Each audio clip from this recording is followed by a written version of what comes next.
এরকম একটি জায়গায় গেলে আপনার কেমন লাগবে? কি করতে ইচ্ছে করবে? আপনি না জানালে আপনার অনুভূতি জানার কোনো সুযোগ নেই। কিন্তু আমার কি মনে হয়েছিল জানেন? আমার মনে হয়েছিল চুপচাপ অনেকক্ষণ বসে থাকি, কোনো কথা না, শুধু দেখা। এই লেকের দুই ধারে সবুজ বন, কোনো কৃত্রিম বন না, একেবারে প্রাকৃতিক বন। এত সুন্দর এই লেকটা। লেকের পানিটাও আমার কাছে সবুজ মনে হয়েছে। আর এই লেকের মধ্যে অনেক জলজ প্রাণী আছে, অনেক মাছ আছে।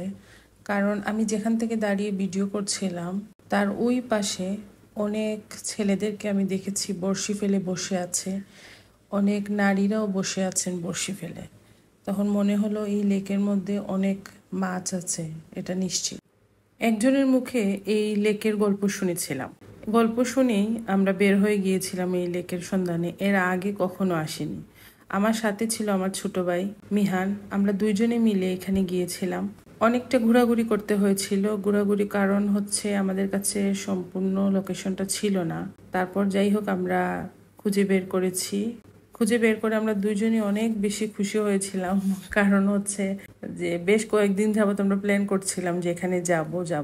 যাই হোক শেষমেশ আমরা এখানে গেলাম। অসম্ভব সুন্দর একটা লেক। আমরা যাওয়ার সাথে সাথে ওই যে দেখুন পাখিগুলো উড়ে যাচ্ছে। এখানে অনেক ধরনের পাখি আছে, তারপরে মাছ আছে, সাপ তো আছেই, তবে সাপের সাথে আমাদের সাক্ষাৎ হয়নি। সাপ একটি নিরীহ প্রাণী, কিন্তু আমি ব্যক্তিগতভাবে সাপ খুব ভয় পাই। সাপের নাম মুখে নিলেই আমার ভয় লাগে। সাপের সাথে দেখা হয় নাই, কিন্তু এখানে আছে। কারণ হচ্ছে দুই পাশে বন, হচ্ছে ঘন বন। এটা লাউয়াছড়া বনেরই অংশ। আর কোনো লোকেশন বলতে চাই না, কারণ হচ্ছে পর্যটকরা যদি লোকেশন পেয়ে যান তাহলে সেইখানে পৌঁছে গেলে প্রকৃতি একেবারে ধ্বংস হয়ে যায়। হ্যাঁ, প্রকৃতি একেবারেই ধ্বংস হয়ে যায়। যতই বলা হয় যেন পর্যটকরা যেন প্রকৃতির প্রতি সদয় হন, পরিষ্কার পরিচ্ছন্নতা বজায় রাখুন, যে কোনো জায়গায় নোংরা যেন না ফেলেন, কিন্তু শেষমেশ এটা আর রক্ষা হয় না। আসার সময় আমরা আরো দুই একটা পর্যটন স্পট দেখে এসেছিলাম। অবস্থা খুবই খারাপ, কারণ কিছুদিন আগে ছিল ঈদ, আর ঈদ উপলক্ষে মানুষজন বেড়াতে এসেছিলেন। অবস্থা খারাপ হয়ে গেছে।